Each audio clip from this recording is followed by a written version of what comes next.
In this video, I'll be showing you the various rebar set options right in Revit Structure, and I'll be comparing and giving you a solid calculation.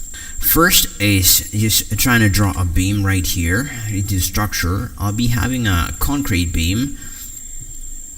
I'll get into edit type, and I like to change up the width of the beam right into 1 meter. Okay, let's stay 1 meter. This is easy for calculation. And I'll be drawing a beam right here. The length or the span of the beam is not important here. Okay, get into the left or the west elevation. Alright, looking the asset is right here, and I like to turn on Excel. Having the width of the beam is 1000, and also I like to have the cover, let it be 50. Alright, in order to fix up the cover, I would like to get into the structure, reinforcement and reinforcement settings, and reinforcement and rebar cover settings. Right in here, the very severe is tagged as 50 right here. Okay, so right in, after selecting the beam, I can have the cover right at the other face. I'm not carrying on top and bottom face. Right at the other face, I'm giving the cover of very severe. So the effective length is just this 1000 minus will be 2 faces right to subtract minus, turn up the bracket 2 into, well, the cover. Alright, the effective length is 900, so we'll be fixing up rebar right in here, getting to rebar. Okay, I'll be using up the default straight bar. The placement sites I'll be near to cover reference, and well, and okay, I like to place it parallel to the ground, and maybe placing the asset right in here. Okay, right now it's single number. There's only a single number. You know what's fixed number? I get into fixed number, and I can turn up the number, maybe 5 number. So you can say that the 5 number of bars being distributed right in here. Alright, that's all about fixed number. We got number with spacing. Okay, you can enter the number here of 5 numbers with 50 spacing.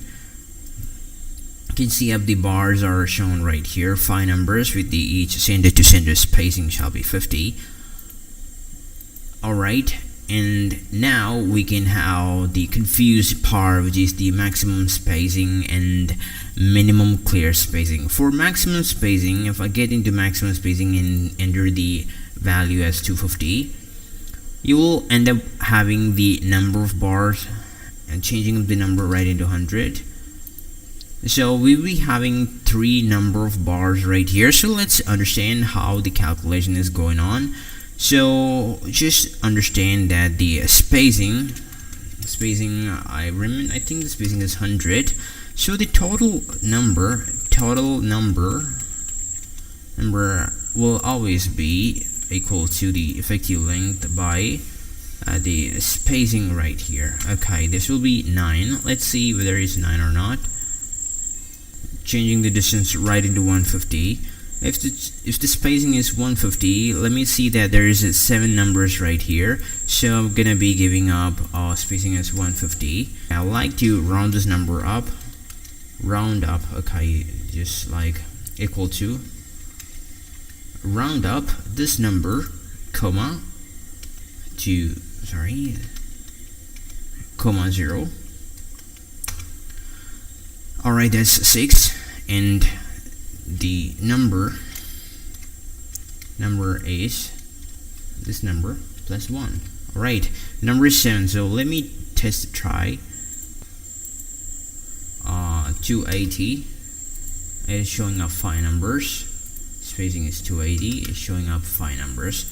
Alright, so now let's see one more option is right here, a minimum clear spacing. That will be always the number given here minus 1. So the clear spacing equal to this number minus 1. Okay, so you can see that is the number is 4 right here. If I change the number right into 100, I can see 9 numbers are here. You can see, then change it to 100. You can see that 9 numbers are right here. Alright, that's all about the rebar spacing in Revit Structure. Okay.